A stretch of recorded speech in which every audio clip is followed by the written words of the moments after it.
अस्सलाम वालेकुम जी। मैं अदील अहमद आपसे मुखातिब हूँ।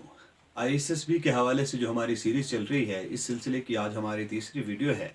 इससे पहले दो वीडियोज़ में, एक में मैंने आपको जनरल आईएसएसबी में होने वाली तमाम चीज़ों के बारे में बताया था और दूसरी में हमने साइकोलॉजिकल जो टेस्ट होते हैं उनके हवाले से बात की थी और किस तरह से आपने साइकोलॉजिकल टेस्ट की तैयारी करनी है, किस तरह से आपने जुमलों की, स्टोरीज़ की, अपनी ऑटोबायोग्राफी की, अपने बारे में जो इन्फॉर्मेशन होती है उनकी प्रैक्टिस करनी है और किस तरह से आप उसको आगे लेकर चल सकते हैं। इस पे हमारी बात हो चुकी थी। आज हम बात करेंगे जीटीओ की, ग्रुप टेस्टिंग ऑफिसर के साथ होने वाले जो हमारे टेस्ट होते हैं उनकी हम बात करेंगे। तो इसमें सबसे पहले आपको जो है वो आउटडोर टास्क आपने करने होते हैं। आउटडोर टास्क में आपका एक होता है group task, half group task होता है और कंप्लीट ग्रुप टास्क होता है और फिर कमांड टास्क होता है। ये तीन तरह के जो टास्क होते हैं ये आपने ग्रुप के साथ मिलकर करने होते हैं और उसके अलावा ग्रुप के साथ मिलकर आपने मिलिट्री प्लानिंग करनी होती है। और एक और काम होता है आपका जो है वो आपने एक टॉपिक पर 2 मिनट बोलना होता है और इसके साथ साथ आपने इंडिविजुअल ऑब्स्टेकल्स करने होते हैं और आपका जो जीटीओ होता है वो आपको मॉनिटर कर रहा होता है, वो आपको ऑब्जर्व कर रहा होता है कि आप किस तरह से जो है वो इंडिविजुअल जो आपके ऑब्स्टेकल्स होते हैं उनको किस तरह से आप परफॉर्म करते हैं। तो मैं स्टार्ट करूंगा जो है वो ग्रुप टास्क से। सबसे पहले आपके पूरे ग्रुप को, 8 बंदों का एक ग्रुप होता है, ठीक है, और आपके हर एक बंदे का एक चेस्ट नंबर होता है 1 2 3, ठीक है, ये 8 तक होता है, बाजू का 10 भी होते हैं ग्रुप में। तो ये 8-10 बंदों का जो ग्रुप होता है इसको एक टास्क दे दिया जाता है कि आपके पास मिसाल के तौर पर ये एक कमरा है, इस कमरे में ये सामान पड़ा हुआ है, फर्श आपके लिए जो है वो आउट ऑफ बाउंड है, फर्श पर आप पाँव नहीं रख सकते और आपने जो है वो दूसरे किनारे तक जाना है, इस सारे सामान को भी लेकर जाना है। तो कुछ स्पेसिफिक जो चीज़ें हैं, रस्सी है, ड्रम है, जो तख्ते हैं, उनकी मदद से आपने ये जो टास्क है ये कंप्लीट करना होता है और पूरे ग्रुप को लेकर चलना होता है। तो वहां पर बेसिकली ये चीज़ जज की जाती है कि आप एक टीम के साथ किस तरह से कोई भी काम जो है उसको मुकम्मल कर सकते हैं। तो अगर आप टीम के साथ मिलकर काम करने के आदी हैं, आप कोऑपरेटिव हैं, दूसरों की बात सुनते हैं, अपनी बात दूसरों को समझा सकते हैं, तो फिर आप आसानी के साथ उस टास्क को मुकम्मल कर लेंगे। लेकिन उसके लिए ज़रूरी है कि आप जब जीटीओ आपको ब्रीफिंग दे रहा हो, जीटीओ आपको बता रहा हो कि आपने ये चीज़ें हैं, ये चीज़ आपने इस तरह से करना है, ये चीज़ें आपके लिए आउट ऑफ बाउंड है, ये इन बाउंड है, ये चीज़ें आप इस्तेमाल कर सकते हैं, ये काम आप नहीं कर सकते, तो आपका जहन हाजिर हो उन चीज़ों को आपने जहन में रखते हुए तो ये टास्क मुकम्मल करना होता है। और आप देखें कि आपकी जो पूरी टीम होती है, ग्रुप जो होता है, वो किस तरह से एक दूसरे को लेकर चलना होता है। और अगर आप वहां पर सिर्फ ये देखते रहें कि मैं अपनी परफॉर्मेंस ही शो करूं, मैं ही आगे बढ़ूं और सब कुछ मैं ही कर लूं तो मैं आगे निकल जाऊंगा, तो ऐसा नहीं होता। आपने वहां पर टीम को लेकर चलना होता है, सिर्फ इंडिविजुअल वहां पर नहीं होता।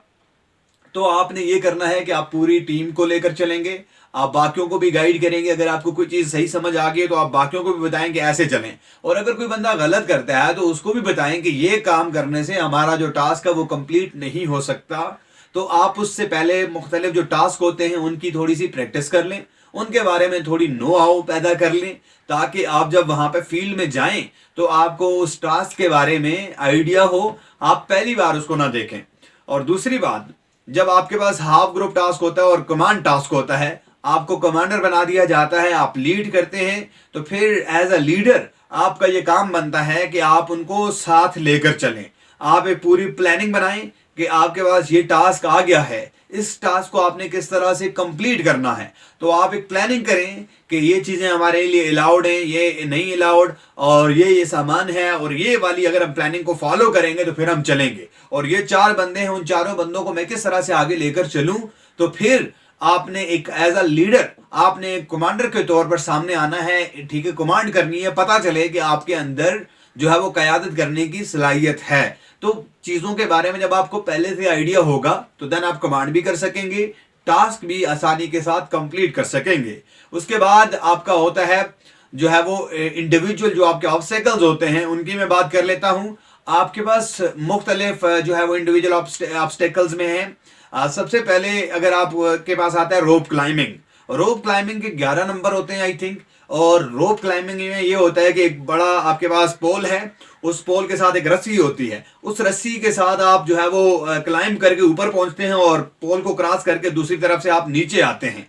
तो उसके टास्क के 11 नंबर होते हैं और सबसे ज्यादा नंबर इसी के होते हैं, और सबसे ज्यादा आपको जो है वो एनर्जी भी इसी टास्क को कंप्लीट करने के लिए चाहिए होती है।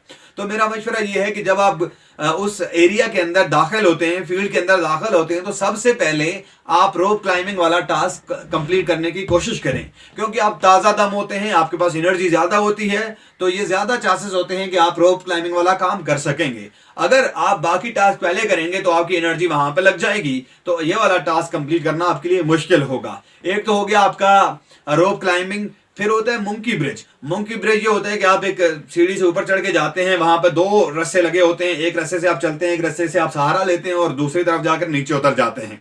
ये भी टास्क है, ये भी थोड़ा सा मुश्किल है। जिस बंदे को हाइट फोबिया है तो वो फिर मसला होता है, उसके लिए वो नहीं कर पाता। तो ये आपने अपना तवाजन भी बरकरार रखना है और दूसरी तरफ से जाके उतरना है। फिर उसके बाद आपका आता है जिग जैग ब्रिज। आप ऊपर जाते हैं, जिग जैग आपने मूव करके तो वो टास्क कंप्लीट करना होता है। फिर होता है आपका जी टायर क्रॉस करना होता है, आप टायर में से आपने गुजरना होता है। फिर आपका हैंगिंग ब्रिज होता है कि आपका ब्रिज हैंग लगा होता है और आप वहां से बगैर टच किए, उनकी जो रस्सियां होती हैं रोप्स को टच किए बगैर आपने जाना होता है। फिर आपका डिच क्रॉसिंग होता है, आपकी डिच है और डिच को आपने क्रॉस करना होता है। तो ये इसी तरह के मुख्तलिफ जो टास्क होते हैं, ये टास्क आपने वहां पर कंप्लीट करने होते हैं। इनके बारे में सारी इंफॉर्मेशन अवेलेबल है, आप उन टास्क को देख लें, थोड़ी सी प्रैक्टिस कर लें जाने से पहले, तो फिर आपको आइडिया हो जाएगा और आप उन टास्क को आसानी के साथ कर लेंगे। फिर होता है आपके पास एक टॉपिक पर आपने 2 मिनट बोलना होता है। तो आपका बेसिकली ये देखा जाता है कि आप बोल सकते हैं, आप कन्विंस कर सकते हैं दूसरों को, आपको मुख्तलिफ टॉपिक्स के हवाले से, मुख्तलिफ चीज़ों के हवाले से, करंट अफेयर्स के हवाले से कितना आइडिया है। तो वो आप इजीली कोई भी टॉपिक, 2-4 टॉपिक करंट अफेयर के वो तैयार कर लें तो वो इजीली हो जाता है।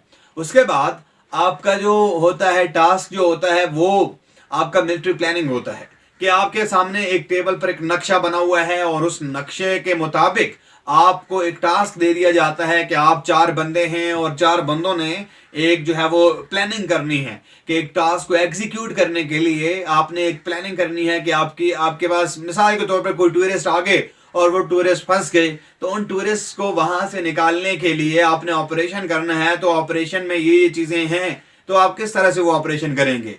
तो वहां पर भी यही देखा जाता है कि आप कितना एक्टिवली जो जीटीओ है उसकी बातों को सुनते हैं और उन बातों के मुताबिक वो आपने ध्यान में भी उठानी है कि क्या क्या चीजें जीटीओ ने आपको बता दी कि अलाउड है और क्या चीजें अलाउड नहीं है, तो उनके मुताबिक आपने प्लानिंग करनी है। तो ये सारी चीजें हो गई आपकी जीटीओ के टेस्ट के हवाले से। जीटीओ आपको जो है वो टास्क परफॉर्म करते हुए फील्ड में खुद देखता है और आपके बारे में वो एक राय कायम करता है कि आप कितने हार्डवर्किंग हैं, आप कितने कोऑपरेटिव हैं, आप कितने करेजेस हैं, आप कितना इनिशिएटिव लेने वाले हैं और किस तरह से आप चीज़ों को प्रैक्टिकली लेकर चलते हैं।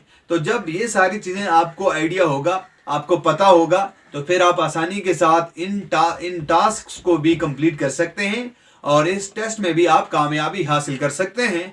तो कोशिश करें कि लीड करें ग्रुप को, इनिशिएटिव लें और खुद वॉलंटियरली अगर जीटीओ कहता है कोई एक बंदा आ जाए तो अपने आप को पेश करें। कोई इतना तूफान नहीं है, कोई इतना मसला नहीं है, सिर्फ थोड़ी सी प्रैक्टिस होनी चाहिए, थोड़ा सा चीज़ों को आइडिया होना चाहिए चीज़ों का, और थोड़ा सा आपका जहन हाजिर होना चाहिए। जब जहन हाजिर होगा तो आप इजीली चीज़ों को जो है वो कंप्लीट कर सकेंगे, टास्क कर लेंगे, चीज़ों को समझ सकेंगे।